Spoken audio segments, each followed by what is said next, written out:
Nana, did you have any clue that you were even a finalist for the 12-man, much less that you were going to get? A little bit. I mean, we took a player vote on it, and like there were 4 guys that were let know beforehand, but it was more so like I got vibes from my teammates that like there'd be little stuff like, oh, you know you're gonna be the next 12th man, and you know you shrug it off, but when it actually happened, it's like, oh, like maybe they were right. So. What was your physical reaction? Did you get chills or just I think say it again or what? I think it was more so like when like when I was told that I could be the 12th man, like I was actually one of those guys that could be voted upon. I was like, I got a little shocked. Like, I mean, I thought about the moment for about a year or so now, but to actually see my name up there, like as one of the potential next 12th man, it was a little surreal. Like, so I definitely was a little shocked. So that's something you thought could be an attainable goal as a walk-on for a while now? Oh yeah, I just feel. Well, I think first and foremost, like anything you do, you should put like you should aim for the highest of the high. And being a walk-on, I think, especially at A&M, like that should be your goal. Like whether to be a 12th man or contribute to the team anyhow, just strive for it. You know what I'm saying? It's more like a shoot for the stars, aim for the moon. Shoot for the stars. If you miss, you land on the cloud. Like you're gonna reach as high as you can. If you miss, I mean, you can say you tried your best, and you're probably gonna end up high anyway. So coming out of high school, it sounded like you had no offers at all. What led you to A&M, and how did that process transpire? Yeah, I actually had one offer from East Texas Baptist University, but more so, I had a conversation with my parents, and my parents wanted me to go to let's say a Power 5 school, or a school that has really good academics, that's known for their academics, because my parents are immigrants from Ghana, West Africa. Like, they're big on school, you know, so their emphasis was just go to school. But I had, like, grown so much love for the game of football, I knew I couldn't give it up after high school, so I just told them, hey, I have this opportunity, I can walk on, and we took that chance, and luckily, the grace of God, I'm here. You say immigrants from Ghana? Yeah, Ghana, West Africa. Yeah, okay. Nana from Ghana. Right, okay. Do you ever hear from yet, or do you expect to hear from any former 12 man? Oh, what? Yeah. A lot of actually got in contact with me. Of course, first and foremost, Sam Matthews. Like, I mean, I don't know about y'all. That's always gonna be my 12 man, just because I seen him work so much to get in that position. And really, I feel like the university and our team missed out on having him as a 12th man for another year, because that man, Sam Matthews, not only is a great human, but a great football player. But Sam Matthews reached out to me, Connor Choate, and then some of the ones from before, I actually got a little bit in contact with Ryan O'Brien. I think he was a 12th man in 2009, so yeah. What do they say? Just congrats. Big congrats. You know, with Sam it was a little more deep, because like I actually had I'm closest with Sam. It was more so like, I'm proud of you. Like, you know, this is just the beginning. And he had told me too, I got to make sure my fits are nice, so I gotta hold up to that. What does it mean to you just to put that number 12 on every day? Man, I mean, I don't know. It's just, first and foremost, it's just an honor. Like it lets me know I can't take any of this for granted. Like, I'm out here representing at least 70,000 people. There's Aggies across the world now from the past that I have the opportunity to represent through a number. So I know, from standing on the sideline cheering to playing on the field, everything I got to do to make sure it uplifts this great university and all those Aggies. That defensive end pipeline for Martin here is pretty salty. Yeah. You grew up watching Miles, and Man. what's that relationship like between the two? So obviously, Myles Garrett was some of the biggest name that came from my high school. I mean, we have other great defensive ends and just NFL players that came through my school. But with Myles Garrett, it was more so, like I said earlier, like I was aiming for the top. And by the time I got into football, he actually just got drafted as #1 pick. So I'm talking about, I watch Myles Garrett highlights every day. I try to replicate it, but I'm not as I don't move the same, but I mean, I try to take a little bit from his game. And actually, crazy story. The summer before I actually came to A&M, know what I'm saying, I was working out on my own one day. He actually came back to the school, and I seen him working out, and I went up to him, I was like, you mind if I work out with you? Cool, I said, no problem. So we worked out, did some get-offs, did some bends, and like, first and foremost, that is a real freak of nature. Like, like 6'4", or 6'5", 6'6", like staying like this, but he plays like 5'10", 5'11", but it was great to not only work out with an NFL prospect, but a guy that really like made it to that level. And then on top of that too, like, he's just a cool guy. Like, I told him, like, I play defensive end, I got aspirations on walking on the A&M, you know what I'm saying? He gave me a little bit of wisdom. He's like, just make sure you stay true it, keep it pushing. He said he respected my the walk-on path, and then I had to go to work after, so that was the end of our workout conversation. And I think Nick said, did you work out with him and Vaughn and all those guys up in Dallas? It was more so like, so I'm from the Arlington area, so when we had our little break and Nick was up there, I didn't get to work out with them, but Nick had told me like, oh, you trying to work out? Because, I mean, he was only like 40 minutes away, so we met up, we hit a little, what we do, probably like a little weight room workout, a little field work, and then he went and did his own little thing with Vaughn and Miles. So you talked about the importance of academics and your family stresses. What are you majoring in, and then what do you want to do after the playing days? Yeah, so luckily I ETAM'd into industrial distribution engineering, a combination of like the engineering field that I wanted to pursue since a kid and sales. I found out for the longest I was good in sales. I used to work at Foot Locker, number one salesman.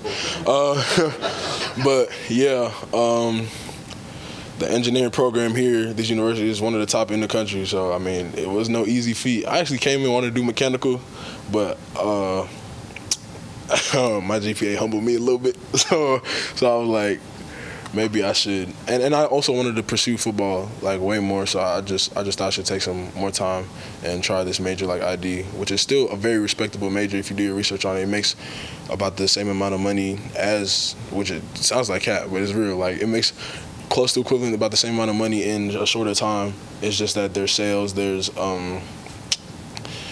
sales and there's warehouse jobs, and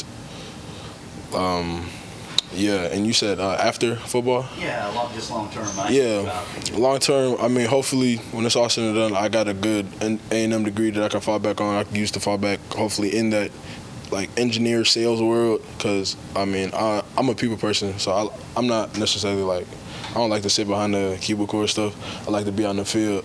So hopefully, it's in an industrial distribution sales job. So when you're a little kid, what's an example of your parents stressing? Okay. I mean, okay, I'm gonna give you a little insight. Imagine you're he made me do it from what, like 8 to 9 to 10. So growing up, you know what I'm saying, the little immigrant life, our father was in our lives, but he didn't necessarily stay with us for the longest. But he was in Ghana, and he would call us every day. He'd be like, Nana, Papa, and Papa, my brother's name. He'd be like, y'all have to read set amount of books and type him email summaries on the books by a certain day. And this is like little 8-year-old to 12-year-old me, like crying about it. I'm like, why I gotta do this? And he would count lines. So like, you're counting 30, 40, 50 lines. That's when I learned that, you know, you could, when you're typing Gmails, you could make it longer. So I used to do that to try and cheat it. He wouldn't go for any of that. So stuff like that. Or my mom was pretty straight up like she was on the same thing, but she was there in person. So she would just make sure as soon as we get home, we're doing homework before we do anything else. You know what I'm saying? We're doing this, that, third. And I didn't see the benefit of it at the time, but I mean, it paid off. I graduated Martin, my high school, with like a 3.9. I was in the top 12%, so I'm thankful for them. What was your family's reaction to Man, my mom couldn't stop crying. So I didn't really explain to them what the tradition was until 2 months ago, at least my mom. And this is why I love my mom so much for it. Like, again, it was all uncertainty. Like, we didn't know if we were going to get it. And my mom had told me, you know what, it's okay if you don't get it now. Like, God has a plan for you. This. So I called her right after practice, right after meeting, when Coach Oko told me. She was laying down on the couch, and I just showed her the jersey, and she just started breaking down crying. And Yeah, no, it just meant the world to me. My dad called me too. My siblings. Yeah, it was a good moment. When and how did you fall in love? Oof, yeah. So I started playing football in 7th grade. I actually grew up playing soccer. That's my first sport.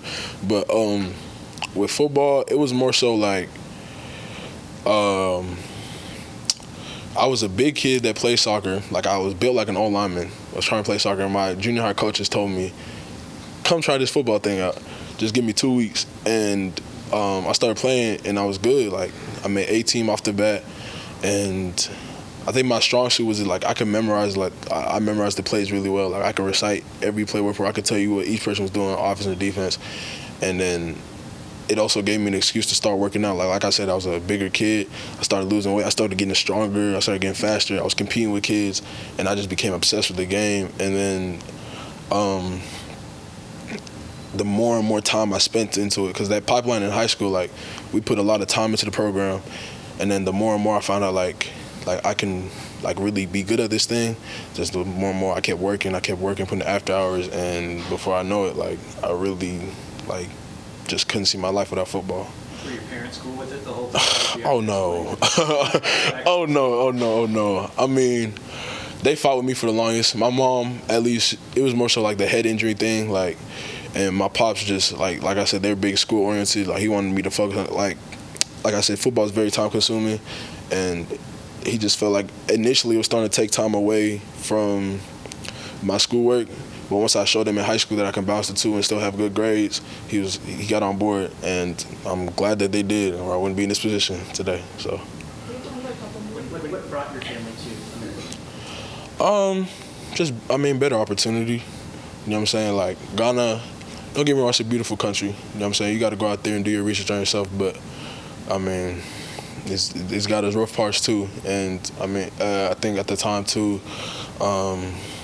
You know what I'm saying? You just know, like, everyone here, America's got better opportunities, especially being born a U.S. citizen. Like, it's a great country. When you were in high school, you played with Ernest Cooper. You know, what's y'all's friendship Yeah. like? How did he push you? Because he was a pretty heavily recruited guy. Oh, what? That's another thing that's going to push you every day. So, I mean, not only do you have great names like Miles Garrett, Justin Hollins, like dudes that already done came through the pipeline of Martin, but then I'm side by side playing. Like it was RJ Ernest, RJ on the one side, me on the other side, and obviously like as somebody that's not getting recruited, you're seeing him. He was top 40 in the country at our position, and it just makes you want to work every day. And luckily, I had a humble guy like RJ. Like he didn't come off cocky about his status. Like, you know what I'm saying? He would just simply treat me as another guy, and we would push each other every day. And I think that's what got me to be one of the.